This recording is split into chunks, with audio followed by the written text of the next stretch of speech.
We are opening this episode with a moment of controversy because I feel strongly a kind of way and Alex feels a completely different way. So Alex got me caught on The Last of Us, which is a series that's on HBO. So Alex, why don't you explain a little bit about the premise of Last of Us, and then we'll dive into the controversy here.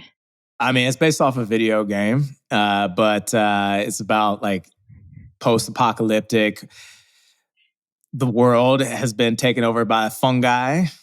And so now you have these like zombie fungus people running around. And then I'm not going to spoil the show for people, but yeah, you basically have a guy, man, his name is Joel, and then a girl, her name is Ellie, and they have a quest to...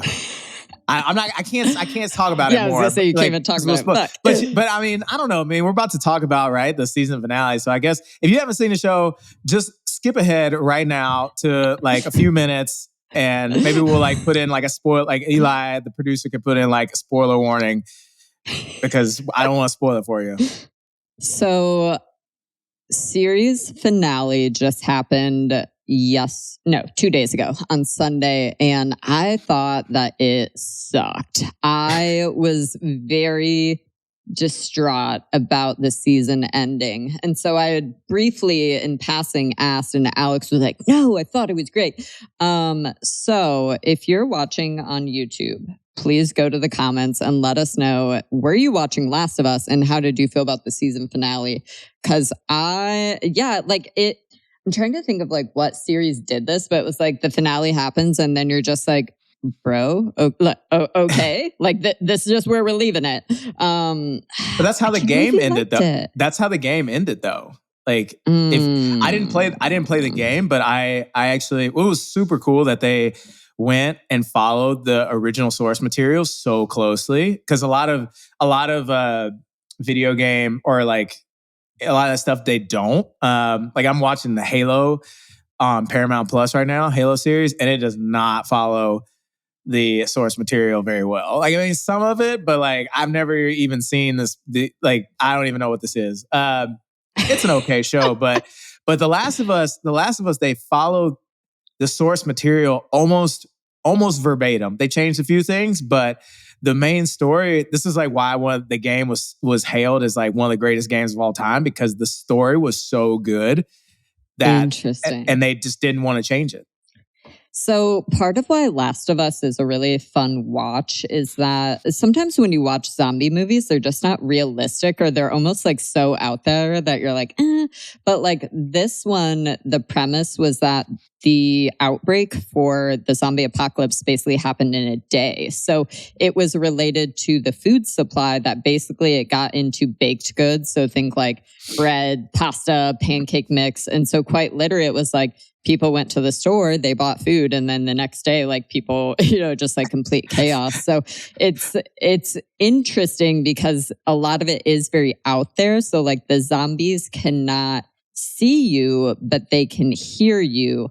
But kind of like Alex said, it's like they're very creepy looking because they are like fungusy. So it's a lot around cordyceps being like basically the killer zombie stuff. Yeah. But I don't know. If you haven't watched Last of Us, it is actually a very good watch. And I'm not normally somebody that I love, like I don't like scary movies or anything like that. So it's not quite like that, but just a lot of the like, dude, freaking episode 8, there's dang it. I like want to spill the tea, but episode 8 like left me some feels for sure. It's a great show. I think it was a great show. And then and I love how they followed, because if you go on YouTube, Lori, and Google Last of Us show versus game, they recreated the last episode pretty much point for point. So interesting. Yeah.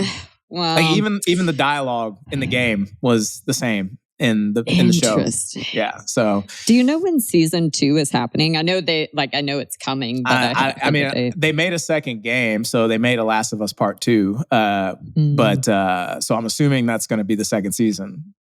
Okay. Yeah. Well, today, y'all, we wanted to basically talk about what to do when life kicks you in the dick and you either find yourself injured or maybe you're in need of some sort of surgery. Pretty much, I am about 3 weeks out from surgery as well. So we just figured it was a very easy topic to kind of riff on because we hear so much of the same thing where it'll be like, oh, hey, like I just had surgery, so I should probably cut my calories, right? Like I'm not moving, so I should just cut my calories. Or we just hear a lot of ways of navigating around injuries or surgeries. That's like, I think there's maybe some better practices and then maybe some not so ideal practices. And at the end of the day, it's like everybody's going to go through phases where they've got some sort of, nagging pain or thing they're trying to work around. Or again, it's like most people do go through some sort of major surgery or even like pregnancy, of course. And so I think just we wanted to kind of make an episode and just kind of riff off on some ideas of like, again, just practices on how to navigate all that. So Alex, I feel like with jujitsu, you're like the king of injuries. Oh, man. But I actually don't know. You've never had surgery while I've known you, but did you like break an arm or leg or anything as a kid? No, actually. I never broke an arm or broke a leg. Which is kind of weird because I feel like all my friends did. And I remember like when I was little, I always wanted a cast because everybody would sign it and whatever. But that never happened. Now as an adult, I'm like, that is the dumbest thing ever. Why would you want to break your arm? Like no. But yeah, never had anything like that. In high school, I actually don't remember this person's name, but this lives rent free in my head. There was somebody that was having like a house party in high school and all of like the jocks and like popular people went. And so apparently this kid that we went to school with didn't want to get caught by the cops. And so he jumped out of the second story window of an apartment and broke both of his arms doing so. And so for literally, it was like 6 or 8 months. Like he had not just like a cast of like the forearms, but like a cast all the way like up to his armpit. But that lives, like I said, it lives rent free in my head. Cause like, how did you navigate life like that? Because truly it's like, he wouldn't have been able to like wipe his own butt, Yeah, I've heard having casts is not fun. It itch and I don't. Yeah, never broken any bones. Thankfully, I've had several injuries from weightlifting and jujitsu, but yeah, nothing too bad. Like when you didn't you like tear your groin or something? Oh like yeah, that? I got split like a chicken thigh, man.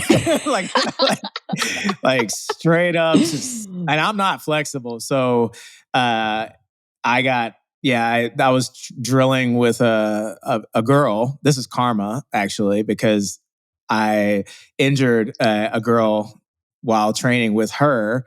And then a few months later, I got injured by a girl. So in jujitsu. So it was my fault because I was totally doing the thing where I was like, I have no business teaching somebody something. And then I was like trying to walk her through something. And I just totally told her to do something that was not right. Was that that was right when you moved to Austin? Because weirdly enough, I think I was at CVS when you called. And, it was Thanksgiving. It was around Thanksgiving in 2019. Yeah, because I just got a blue belt. And I went back home, went to train, and I tore my groin like really badly. I was out for 6 months. So yeah. I think when you moved, though, it was like the first Austin gym you went to, you like popped a girl's kneecap. Yeah. So it's very embarrassing because I'm like, don't be that guy to guys that, but I didn't know my own force and strength, and I just put a little bit too much pressure on this girl, and her knee like went pop, pop, pop, pop, pop. Yeah, exactly. So.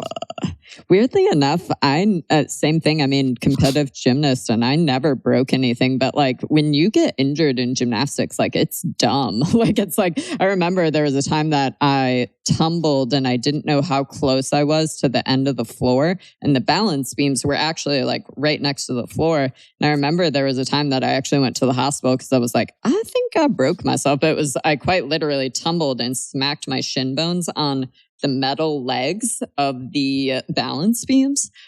Same thing, the number of times like your feet would slip on balance beam and you just like straddle the freaking metal thing. But I did. I never had injuries there, but I feel like we were kind of chatting. I'm like, dang, like 2017 started and it's just like, boom. But yeah, have you ever had any surgeries then? I guess I'm assuming not.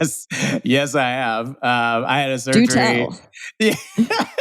Okay, so first of all, for purposes, nobody know. Like this is like one of the first time I probably talk about this publicly, but it's not. It's like it's mildly embarrassing, but it's not. It's very common. But I had to have surgery on my butthole at some point. Yeah, because I got this thing like where I guess it's pretty common. Sometimes you get like a thing called a fistula in your booty hole, and I had to get it. You have to get surgery for it, and that was real awkward because I had a grown ass man sticking his fingers up the butthole on my butt, and I'm like, but he had to do it. He had to do what he had to do, and then so I had surgery, and it wasn't too bad, but the recovery time for that was quite a while. It was like almost 3 months. So, oh wow, yeah. So that was back in 2016, maybe. Yeah. Okay. Yeah. So. So like just before I knew you. Nice. Yeah. I know, what an icebreaker. It'd be like, hey, yeah. No, but not a lot of people. Not a lot of people know about that. But now everybody knows about it because we're talking on the podcast.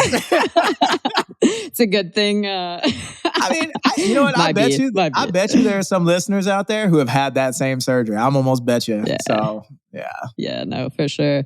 Well, shoot, I've had a lot of surgeries at this point because I had shoulder surgery in 2017.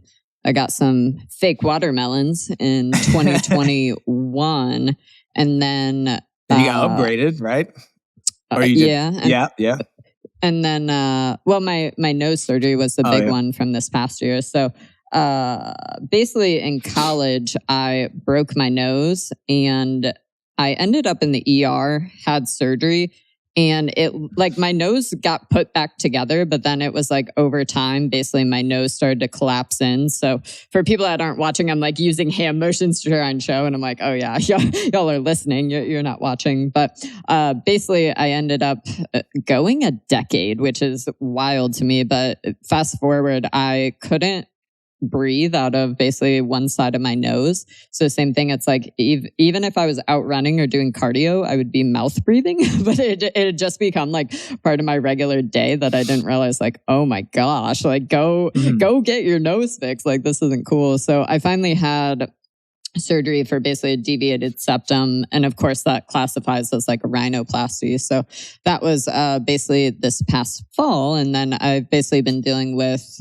multiple blood clots. So we're on blood clot number 3, and then finally got diagnosed with thoracic outlet syndrome and Paget-Schroeder syndrome. So we're about 3 weeks out from surgery, but it's also cool because it's like, we've done surgery so many times that now it's so second nature on, okay, you know, this is what to do with nutrition. This is what to do with fitness. And so it just seemed like a bomb, podcast topic. So, Alex, let's kind of bounce to talking about this connotation that people automatically assume that, hey, I just had surgery, or hey, I'm dealing with a major injury. I need to cut my calories. Like, why don't you kind of go into that and why that maybe might not be the best way to approach things?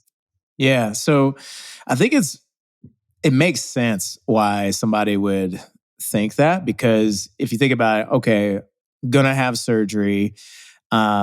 Usually there's some kind of restriction of movement that is required. Like I know when you got surgery on your nose, and then were you able to, you couldn't work out really. They told you not to. Is that correct?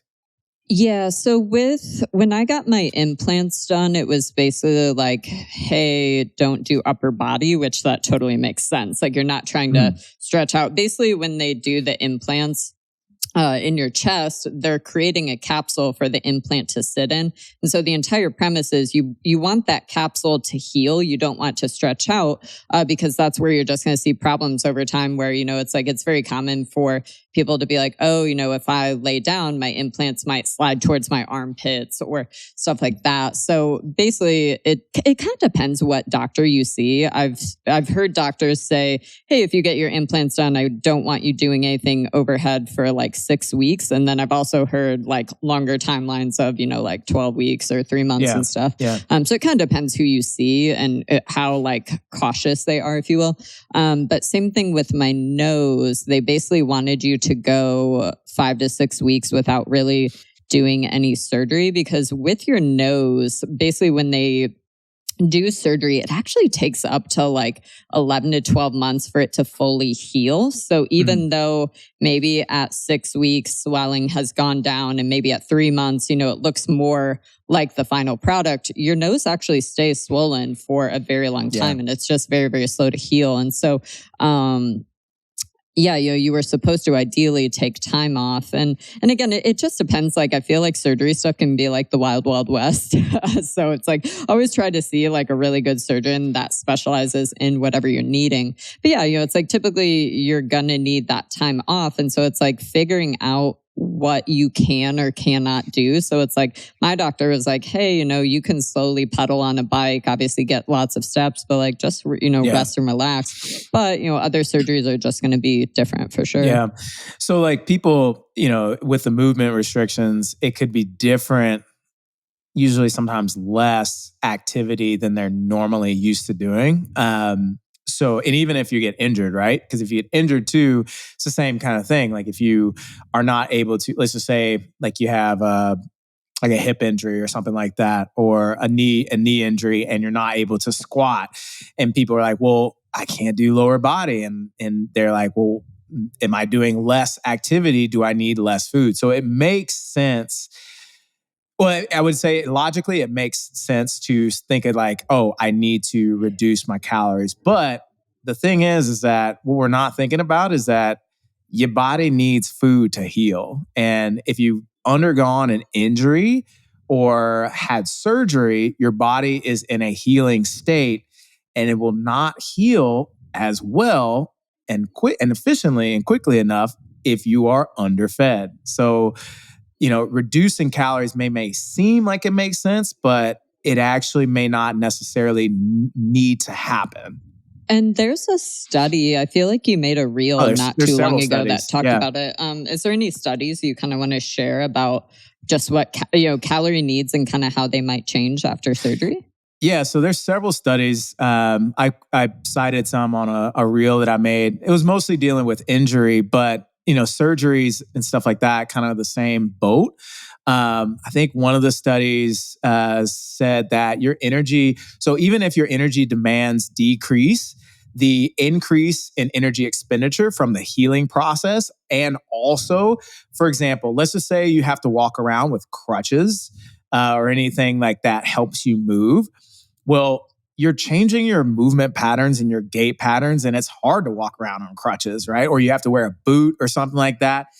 And what they found was by reviewing papers is that your energy expenditure can sometimes balance out. So even if you get injured or have a surgery, it balances out because of the demand from healing and also the increased energy demand from using things like crutches, right? So it really...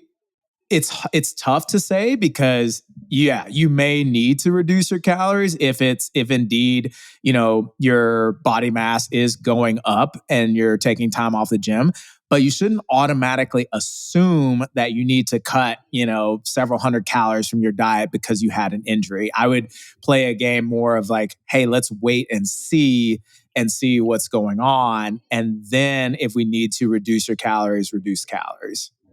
And I think a good analogy is if you think about somebody that, let's say, hopefully this never happens to anybody, but let's say that you sustained major like 3rd-degree burns. That's a really good example where we can see it's like your body underwent such major trauma that your needs to recover from that situation just skyrocket. And so very similarly, it's like pregnancy, I think is probably another good one where it's like, that's a different scenario than like, oh, hey, we need to like go in and do something, right? So it's like, of course, it's going to depend. But I love what you said about just kind of waiting and seeing, because the way I kind of approach things personally is that I try to keep my nutrition as similar as possible the first like week or two after surgery, and that's with the major asterisk that obviously, if you're on a lot of pain meds, nerve blockers, stuff like that, you're going to be super nauseous. So I know when I had no surgery, that first week was rough. And it was like, I literally was just mostly sleeping. I was, kind of fading in and out. And so I just wasn't super hungry because I was just on so many drugs and so many meds.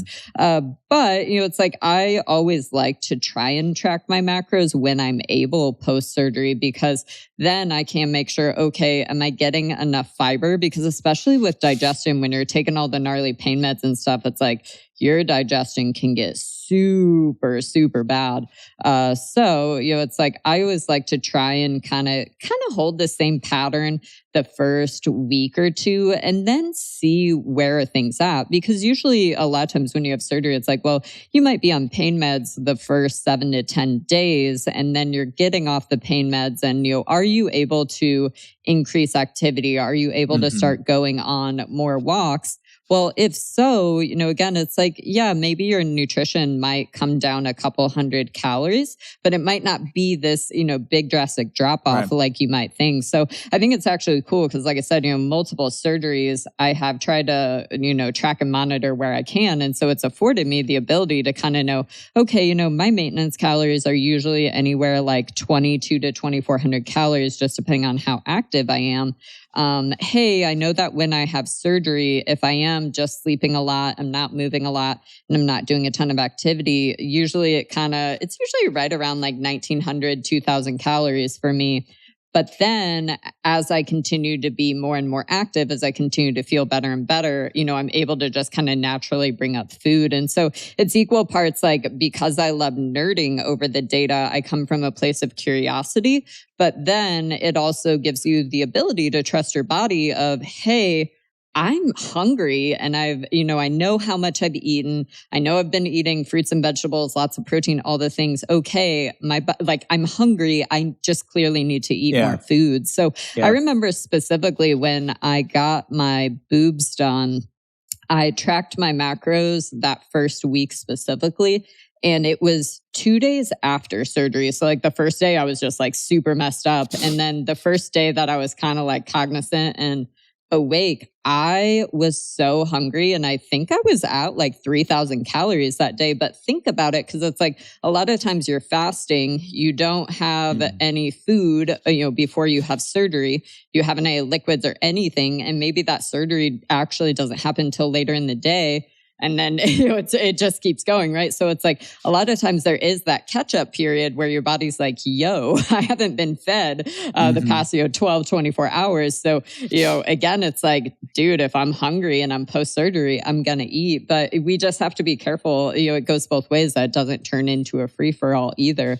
I think the difference with that too is like, that's kind of like the one day that's where you ate more because, you were fasting and then had surgery. And then arguably, your body is fresh off from going through trauma. So makes sense why your appetite would be higher. But I think like long-term, I think that's where it's really helpful that you track your food because you can self-monitor. Totally. And it was the second blood clot that I had removed. For that one, I had to go through the ER. And so it was rough because my doctor basically said like, hey, when you come in the morning, like don't eat any food after midnight. So I got to the ER at 6 a.m. And then basically they didn't end up doing the surgery, or I guess I'll say procedure because it's not quite a surgery. But they didn't end up doing the procedure until 2. the procedure took like an hour and a half. And so it was like, a couple hours later when I come out of it and I'm like ravenous, it's super hungry. Yeah. So it's just like kind of, again, just giving people the context of how do we listen to our body and honor that, but also how do we be kind of educated in the process too, I think is just super duper important. Well, I mean, you got to think about like, what's the main concern here, right? It's gaining weight. Gaining body fat. But the thing is that again, if you're self-monitoring, that you can see that, right? Like if you are tracking your food, if you are tracking your weight, or if you are looking at metrics like your body measurements and things like that, like you'll see like if you're changing in body size, and you can always adjust based on what you're seeing. I think the issue comes from, it's like if you're not paying attention to things and you have this surgery and then now you don't know what to do, that's where, I think people do react to like, well, I'm just going to cut all my food because I'm not moving. But that, again, may not be the appropriate response. And I would say too, it's like, if you know that you're going to have surgery soon, what a great time to hire a coach, because there's just so many things to unpack there. Of like, I've definitely been on that side of things where it was like, yes, I need surgery to fix my shoulder, but what if I get fat after? What if I like gain all this body weight because I'm going to be out for months and months? And so it's just so helpful to have somebody that you can like outsource some of those feelings, and just have a third party that looks at things with your training or with your fitness, or as you're easing back into things, to like tell you what you need to be doing or what might be a good idea to be doing, rather than it's like, again, well, if you're trying to navigate that alone and we start making decisions based off emotion, like what a potential poop show. Yeah.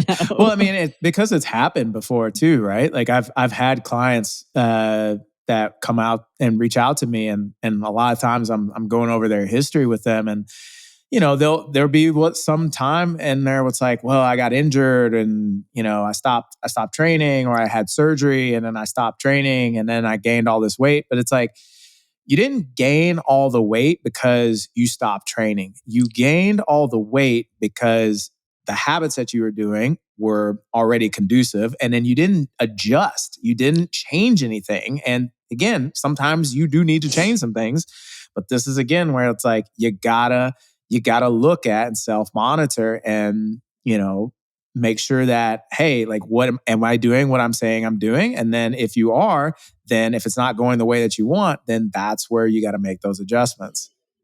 And I think like it's really doubling down on, how can I be in control and what are the things that I can control in my situation? So it's like, for so many people, I think one of the best things you can do is just double down on getting as much sleep and as much rest and recovery in that way as humanly possible.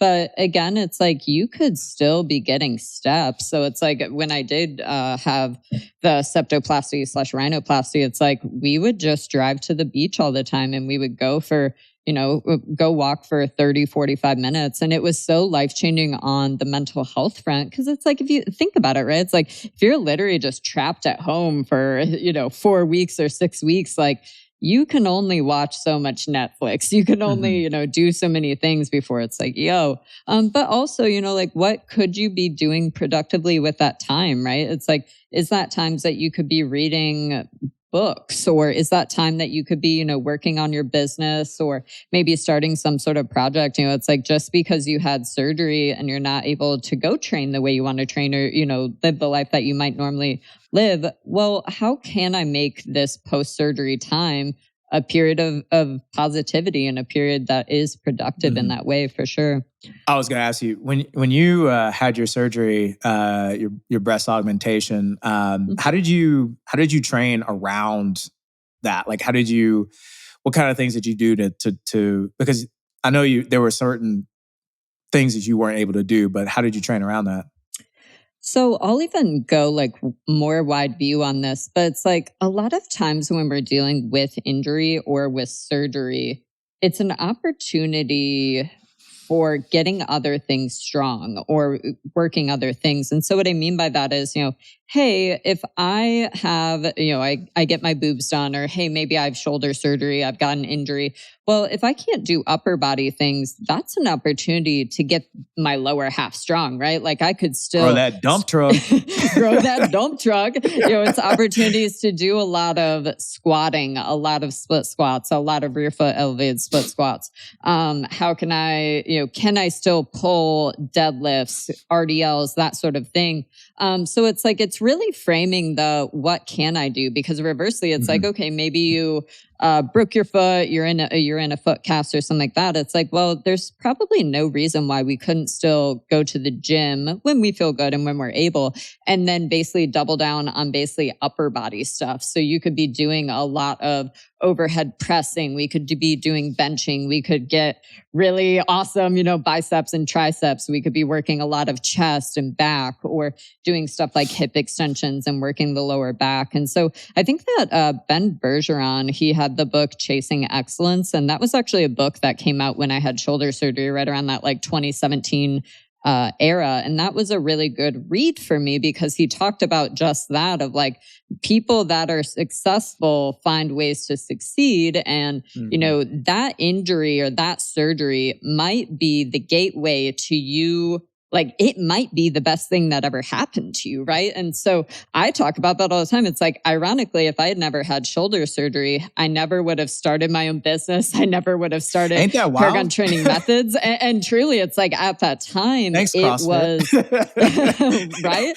But it's at the time, it didn't feel like that, right? It didn't feel like an advantage. It didn't feel like the biggest blessing. And then years later, it was tearing my shoulder and having shoulder surgery was the best thing that ever happened to me. And so I always bring that energy kind of coming into things going forward, where it's hey, even if I can't do the things I want to do, well, how can I find a positive spin, or what is going to be the benefit? And truly, it's when I had shoulder surgery, my God, my ass was huge because it was all I could do was squat and do butt stuff at the gym. And, you're hip thrusting 500 pounds. I remember when we trained together in the pandemic, and I was sitting there hip thrusting 200 pounds. Lori's sitting over here, iron cheeks, hip thrusting 450. I'm what is this?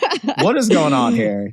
Yeah. But yeah, I think there's so much to be said for double down and find the things that you can do and try, as hard as it is, again, try to view your situation as a blessing, because it will be, and you can still make positive headway, and that's huge. Alex, would you like to get into, from the training side, how, let's say you're injured, let's say you've got a shoulder thing going on, how you might suggest a client to modify their training? At what point you're hey bro, you should probably go see a doctor and get imaging. What would that conversation look like with you and a client? I mean, I think if it's something like that, I can just speak from kind of personal experience where I've had injuries in certain places, either shoulder, knees and things like that. I try to work around it, and I suggest working around it. If you can't do upper body, do lower body. If you can't do lower body, do upper body. And because the thing is if once you get to a certain point in your fitness, you're going to get hurt at some point. There's no way around it. It's not a matter of it's not a matter of if, it's just when, right? So for me personally, if I stopped training every single time I got hurt, I would never be training. So I'm just going to work around it, do what I can do that doesn't cause pain. I think that's generally, what most people would suggest. Do whatever you do that doesn't cause pain. If you want to go a little further, obviously, I would look at going into visiting a physical therapist. I'm a big physical therapist person. I know some people are big chiro people, but I really value physical therapy and doing rehab exercises and things like that, and getting some rehab exercises from physical therapists. I think a good physical therapist will give you the tools that you need to not see them all the time and that you can do on your own. I'm a really big proponent of that. They should give you the tools, and rather than keeping you coming in. But I guess like when that would happen, I mean, if you're experiencing like, if the pain is not going away or it's getting worse, I would definitely see somebody. Or if you have like any concerns, like I remember when I injured my neck a few months ago in jiu-jitsu, and like I couldn't move my shoulder because I don't know what happened. I think the nerves like did something. I couldn't move my shoulder. I was really super concerned, so I went and saw a physical therapist of mine. He gave me some exercises and, gave me a plan of what to do to recover. And then I did that. And then, I'm back to training. So I think that's a common thing. And again, this comes from a place of like, I used to be that person. And now I learned expensive surgery lessons and then also just like now know better. But if something's bothering you longer than a couple days and like you're hitting like that week or two mark, please go see somebody, but also like the sooner you can get imaging, like start there. Because for so many people,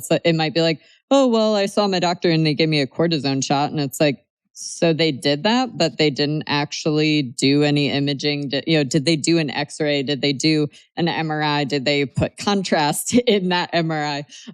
It's like, if it's been going on longer than a week or two, that's when you need to like check yourself, be an adult. And, if you're able, kind of start go see professionals. I've actually never done the PT side. I was always kind of the more chiropractic side, but I think I also was just extra blessed because especially Dallas was like, that's what there is one of the best chiropractic colleges. So it's like any chiropractor I always saw over the years, it was like, hey, I'm going to manually treat your tissue. Maybe we're going to do dry needling, but hey, here's some exercises to go do. And hey, here's we're going to build a recovery and rehab plan. But I see that all the time where it's like people will go see a doctor and they get like the generic, oh, you've just got arthritis, or like, oh, you've got this thing. And it's like, maybe also like advocate for yourself and just get multiple opinions where it's like, if something doesn't seem right,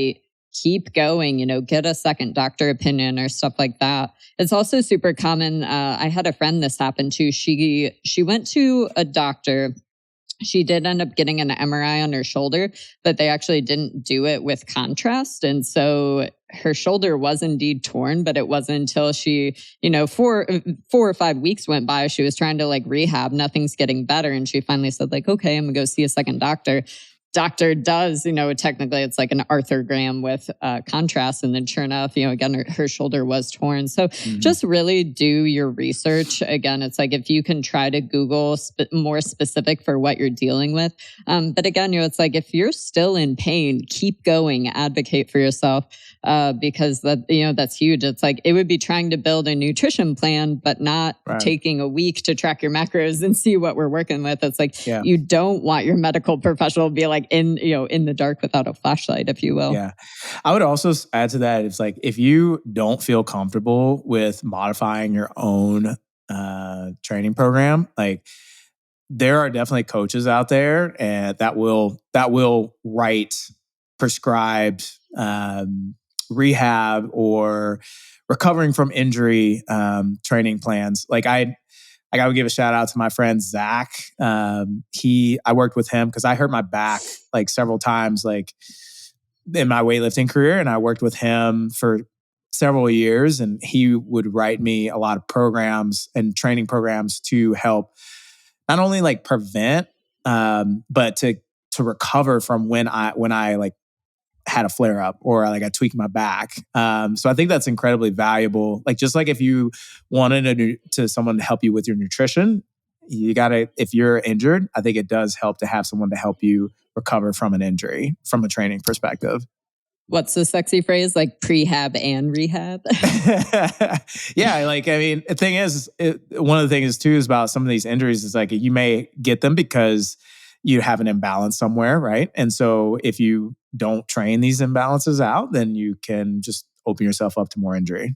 And I think too, it's so tricky because it's like equal parts. Sometimes the answer is train around something the best we can. And then other times we do just need to take time off. Like that was huge for me. There was a time, it was like 2017, 18, maybe, that I had this Achilles pain that it didn't matter what I did. Like I just had the worst, like I would be limping around. And so it was like, I was getting dry needling. I was getting tissue work literally up and down the chain of like my glutes, my lower back, my hamstrings, my quads. And it just wasn't getting better because I wouldn't get out of the gym. And I'd be like, oh, well, I'm not going to squat and I'm not going to, like squat clean, but I'll still power clean and I'll still do these things. And truly, it's like I was injured longer because if I had just taken 2 or 3 2 or 3 weeks completely out of the gym. So that's where I say again, it's like sometimes you just gotta have a talk from like a friend or one of your training partners to also like keep it real with you of like, dude, like go find less, go do less equal parts. Yeah, because every time if you have an injury like chronically that's giving you problems and you re-injure it, you just reset the clock. Like the clock goes back. And now make you're it back to like 5 weeks later, and then you're like, we're back at square one. Sick. Actually, a former coach of mine gave me some really sage advice that I still tell all my clients whenever they get injured. But whenever you feel like you're 100%, like, oh yeah, I feel good, I'm ready to go to the gym, wait like 1 or 2 more weeks.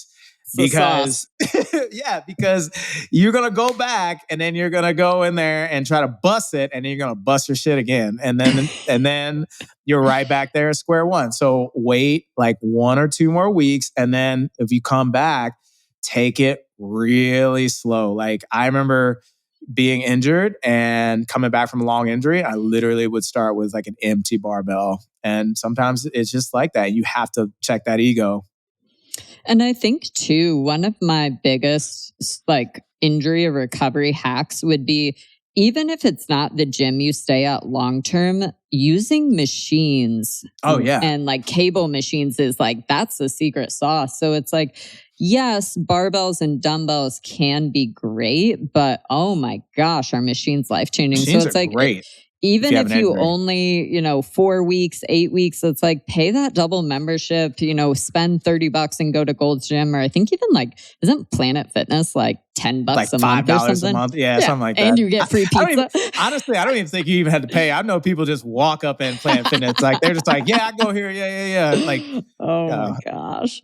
But yeah, it's like, I know our friend Janie is actually doing that. She's a mom of 4 and she had a tummy tuck and it was life-changing for her because after 4 kids, like she's so fit, she's so active, but there's a point at which her skin just does not bounce back and that skin loses its elasticity.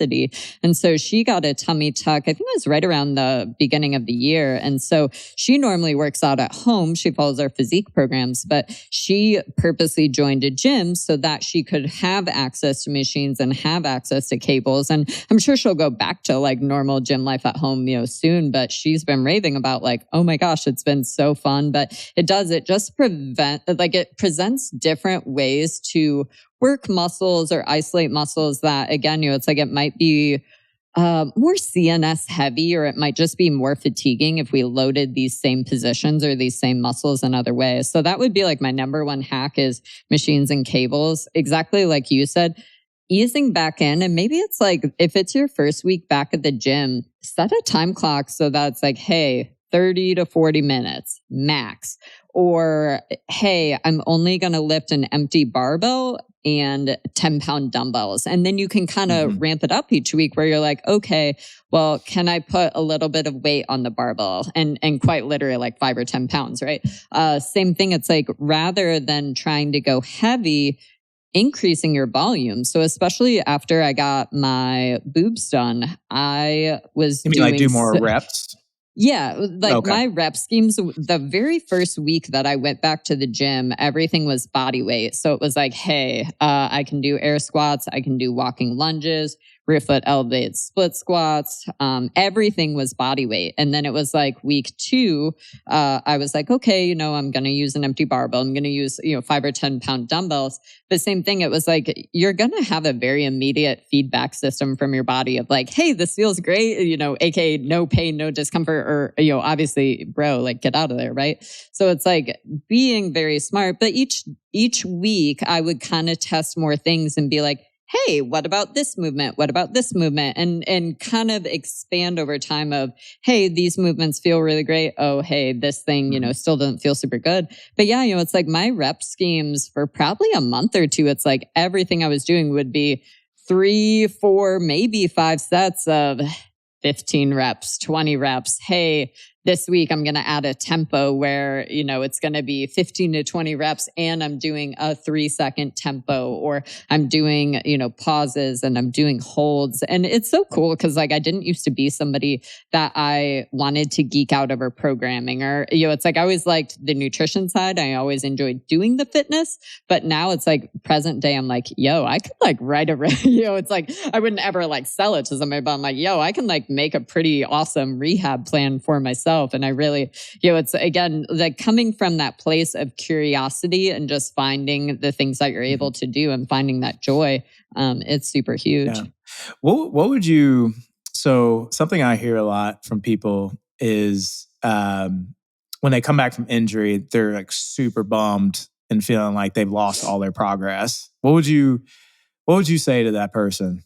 So I have had a lot of heart-to-hearts with myself, especially the past few months.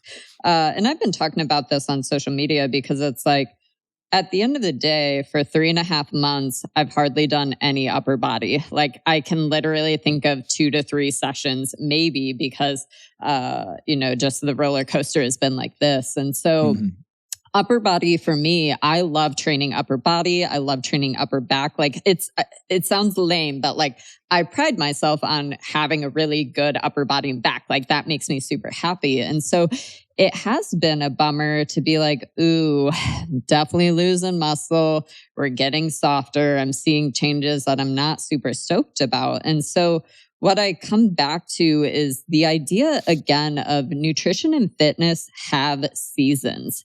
And the beautiful part is that, for me, hey, I've got a really long recovery time after this surgery for a thoracic outlet. Like I'm going to be out 8 weeks, and it's not, oh, hey, 8 weeks of like, you're still going to be able to do a bunch of stuff. Like I'm going to be hella drugged the first 10 days on a morphine pump, probably drooling in bed and like not doing anything. Right.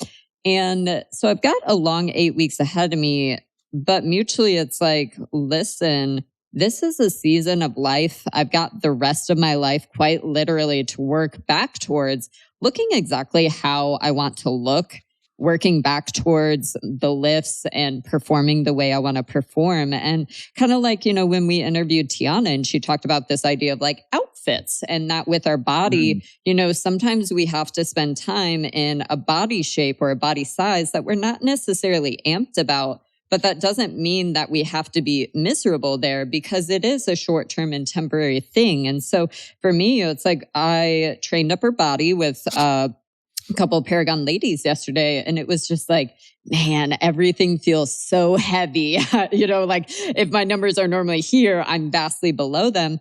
And there wasn't any animosity towards my body because it was like, dude, my body has been doing the most. Like my body is keeping me alive and been working really hard to do so and just to roll with the punches. And so it's a season of life where, hey, I'm going to get back to where I want. But this is such a perfect example of the journey for nutrition and fitness truly never stops because it's like usually right around the time that you're like, damn, I'm looking good. I'm feeling myself. Like that's Kicks when you go to dick. like literally that's the time that you're like, shit, I broke something. I get injured. I push too hard. And so being able to just understand and kind of compartmentalize the idea of seasons and that something isn't forever. It sounds so lame to be like, this too shall pass. But I've had some days that it's just like LCK, like, yeah, you can sit and whine, but it doesn't make anything any better. Like, yeah, sometimes we have to have feelings. It is 100% okay to be like, yo, the situation that I'm in sucks. It sucks that this is such a long recovery time. But the more time we spend dwelling on it is equal parts time that we could be spending, again, finding joy and just not being miserable. So it's like, how do you meet yourself where you're at, let yourself have feelings, process and grieve what you're going through, but then equal parts, like you just got to move on and you just have to keep riding. You got to focus with on the what ship. you can do. Yeah. It's like, again, Ben Bergeron, like, what are the things that you can control? Double down on those. And that's all you can do, truly. Yeah. What is your plan for, like after your surgery, like in terms of your nutrition? What's your plan for that? So this one I've kind of been crowdsourcing from other people because it's such a rare surgery. With thoracic outlet syndrome, basically you have a vein below your collarbone that becomes compressed. And this can be, some people have actually, they're born with an extra rib bone in that area. In my case, it's just because I've always done competitive gymnastics and then got into weightlifting and CrossFit. Fast forward over time, getting diagnosed with thoracic outlet syndrome in 2023 actually isn't really related to anything I've been doing. It's almost like my lifetime has set me up to, kind of arrive at this point. But so when they do surgery, basically what they do is they go in with a little robot through your side. They go up through your armpit. And then they also kind of, I forget if you said the last spot is either on the front or on your back, but basically they go in, they'll shave down your rib bone. So they take out about 90% of this bone that is basically below that collarbone. They'll also go in basically on my neck and my traps and basically create space there as well. So they'll basically shave off some of your scalene muscles. And so it's gnarly. like I said, that sounds like that's going to be a lot. Yeah. I'll be on a morphine pump for at least 10 days and then pain meds for up to 30 days. And so something that's been on my radar, and I'm kind of like pissed about it, is my digestion is like really good right now. And so especially like, again, being on pain meds for like 10 days will mess you up digestion wise. So like, what am I going to be looking like, 30 days plus potentially. But my thing is I'll probably start taking probiotics about 2 weeks before surgery. So just trying to like give my gut some good gut flora there. But nutrition wise, basically my goal will just be, I just assume I'm going to be miserable the first 5 or 10 days. So I will not be tracking my food in that case. I think I'm going to be drooling truly. So my mom's flying out. She'll be here for, I think, like 12 days. And then she'll be flying home and it'll just be Charlie and I. But my goal is basically just how can I get in as much protein as I can, understanding that protein is probably kind of like when you're pregnant and like it doesn't sound good. I definitely experienced that when I got my nose done too. I'm assuming that, protein's going to be tough, but truly that first 5 to 10 days, my goal will just be how hydrated can I stay? Because that's a big ask for you. That is a big ask. But truly, it's like, I'm going to be fucked up if I don't. But it's like, okay, how do we, even if it's all liquids via Gatorade and liquid IV, like get it down. But how can I just get in a lot of calories? How can I get that in? And then, like I said, it's like, I will definitely around that 7 to 10 day mark, hopefully kind of be tracking my macros. And I assume I'll be back to normal business. But like I said, it's like based off of previous data, I know my food will probably go down to something like 1,800, 2,000 calories, because to my understanding, I will not be going for hot girl mental health walks or stuff like that. I believe I'll be, definitely down and out. So my goal is just, from a business end, we're trying to just get as much stuff prepped and prepared as possible so I can just truly, rest and recover.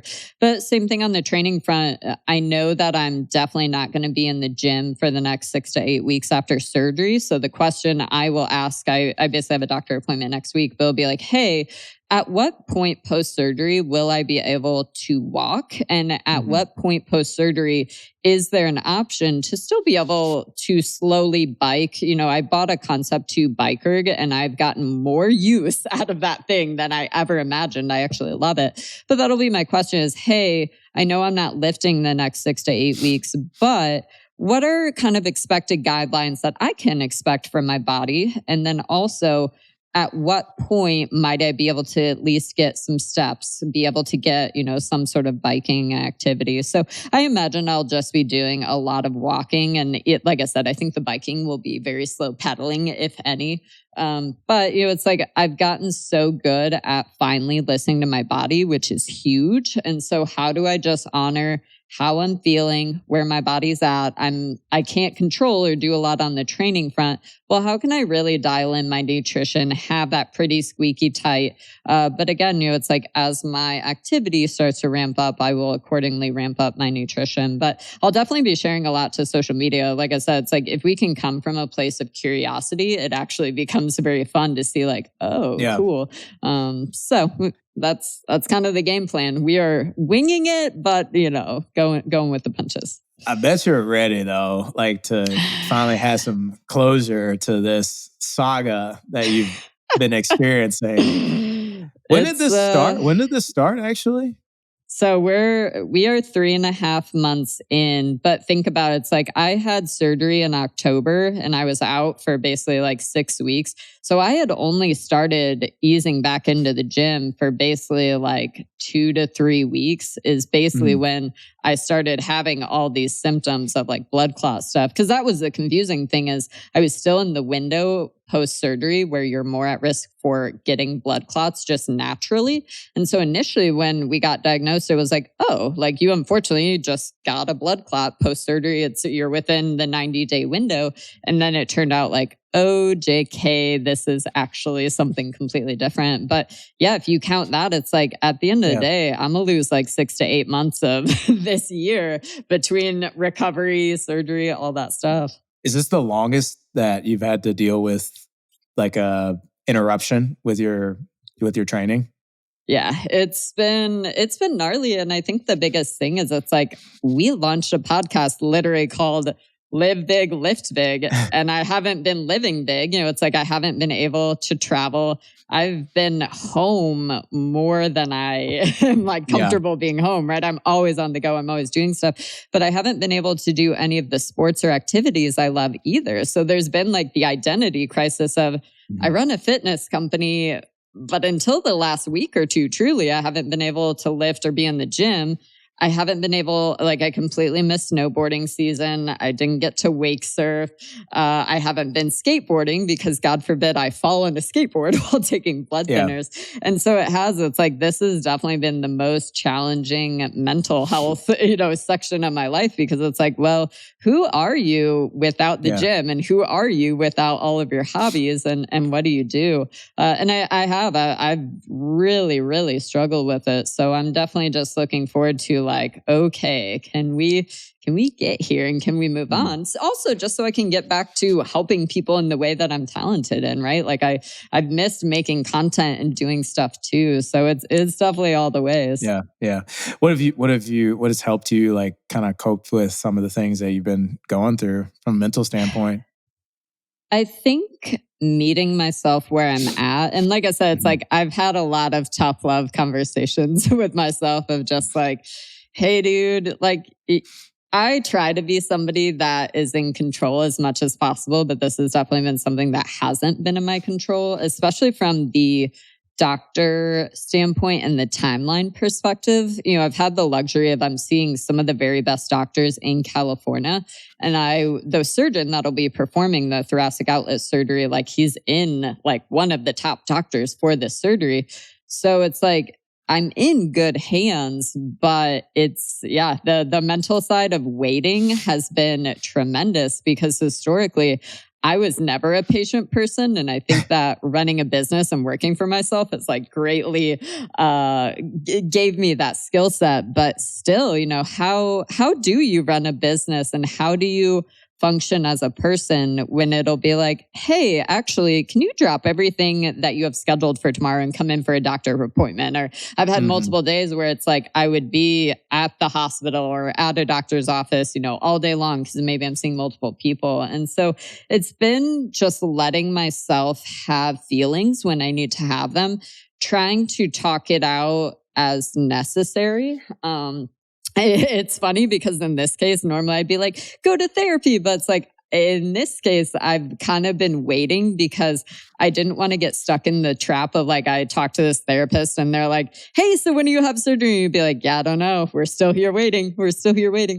So that'll definitely be on my radar super soon is like, hey, let's get to therapy. Let's kind of unpack, because at the end of the day, this has been a trauma, right? Like, let's unpack the process that's been. How many times have I been in the ER? How many times have I gotten bad news? Something that I haven't shared a ton on social was when they did all of the blood clot testing, it actually came back that I have several markers for lupus. And so same thing, you're just like, of course, how on brand. Wow. So disclaimer, that doesn't necessarily mean I have lupus. You can have the markers for it, but not necessarily have it facilitate into lupus. There's multiple different types of lupus too. But it's something that does run in my family. So when that came back, we actually weren't super shocked by that. But it's just been a lot to unpack. And so I think I've done a really good job of, thankfully, business has taught me to always set expectations low. I don't like to be disappointed. So it's like setting my expectations low about when things would get resolved. But it's like, it's just equal parts. Like sometimes it be like that. And that's a phrase that got me through 2022. It got me through running a business in the paninis. It's like sometimes we're just in situations that are out of our control. And so all we can do is quite literally just do the best we can. And I've really controlled and dialed in my nutrition. I've done my best to keep moving and still find activity. But man, it's like, I can't wait to just get back to the gym and normal life for sure. Seasons of life. I think that's seasons. The main takeaway is like seasons of life. Things are temporary. And shit sucks sometimes, but we just got to meet ourselves where we're at. Look at be compassionate, self-compassion, not being overly judgmental and self-critical because we can't do something. I think we got to give ourselves some grace, Totally. And understanding things, it's like your injury or your surgery in the grand scheme of things will be just a blip in the journey, even though it doesn't feel like it at that time. But it is, it's like you've just got to set yourself up for expectation that your recovery is probably going to be way longer than you want it to be. But truly, the reward is those who can just buckle in and hunker down. Those are the people that are gonna, have the best recovery because they're not rushing it. What doesn't kill us makes us stronger. And on that note, that is where we cut it, y'all. Oh my God. Kelly Clarkson. Oh shit. True story. When I PR'd my deadlift in the strength cycle, was that like 2 summers ago? If I didn't have headphones in, that's what was playing at Lifetime. Oh yeah, for sure. For sure. Well, thanks so much for tuning in today, y'all. Hopefully we were able to kind of give you some tips and tricks about how to just navigate when an injury or when surgery does pop up. I think we definitely hit some really, really great, things about nutrition and fitness. So as always, if you found this helpful, slide to the comments, let us know. But until then, live big and lift big. Peace.